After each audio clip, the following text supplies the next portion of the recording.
Warring history for sleep. Why you wouldn't last a week in the American Revolution. Let's imagine for a second that you've just been whisked away by a time machine. Poof. You're no longer in the comfort of your 21st century bed with your soft sheets and electric fan. Instead, you're smack in the middle of 1776. The American Revolution is in full swing.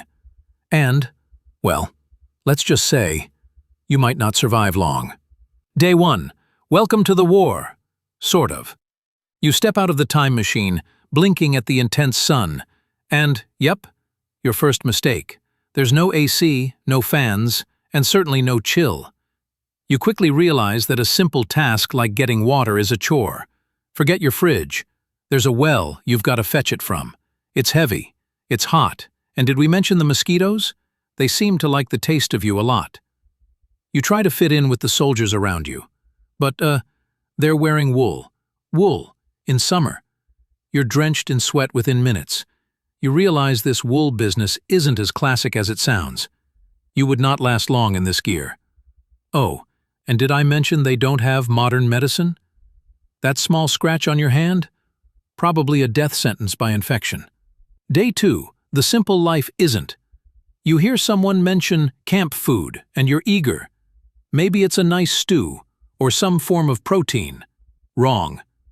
They give you hardtack, basically a giant rock-like biscuit that could probably survive a nuclear disaster. It's dry, crumbly, and tastes like cardboard. That's breakfast, lunch, and dinner, in case you were wondering. It doesn't end there.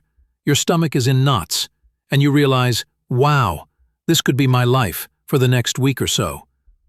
If you're lucky, there might be a small bit of salted meat which, spoiler alert, tastes like the salty tears of someone who just lost a bet. Day 3. Battle prep. Good luck. By day 3, you're somehow roped into helping with preparations for battle. What could go wrong? Well, let's start with this. You've never fired a musket, but sure, let's give it a try.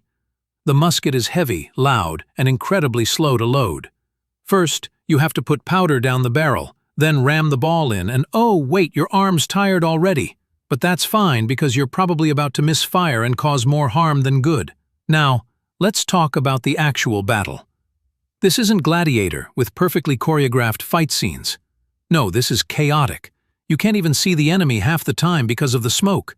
Plus, you're exhausted after standing in the hot sun for hours, with your brain foggy from sleep deprivation and lack of proper food. But you're a hero, right? Sorry, buddy. You'd be more of a liability than a soldier at this point. Day 4. Lack of sleep and realization of mortality. You wake up after barely getting any sleep. Your body aches, and your eyes are so tired they feel like they've been filled with sand. But there's no time to rest, because the next thing you know, you're getting orders to march some more. What are you going to do? Pretend like you have energy? If you manage to even get one good night of sleep, you'll be one of the lucky ones. It's cold, damp, and the ground is your bed.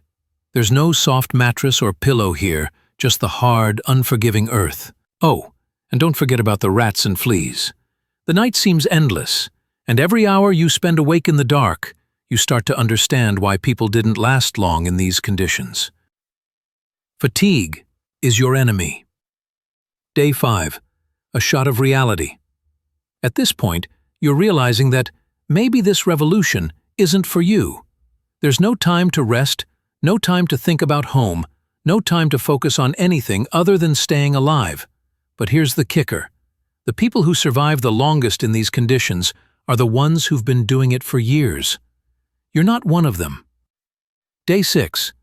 The survival instinct kicks in. By day 6, your body is at its breaking point. You're blistered, sunburned, malnourished, and emotionally drained. You want to go home? But you can't. There's no quick fix. Your only option is to keep going, or else. However, you start thinking, I could have just stayed home with Netflix, or at least a fan. Day 7. You wouldn't last another day.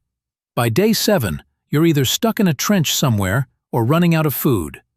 Maybe you've had a close call with the enemy. Maybe you're sick, or maybe you've just realized you are not cut out for life during the American Revolution. The truth? Most people didn't last a week. Life was brutal, unforgiving, and relentless. The battles were grueling, the food was scarce, and hygiene was nearly non-existent. You would have lasted all of 2 days before collapsing from exhaustion, hunger, or maybe an infection that could have been cured in today's world with a simple antibiotic.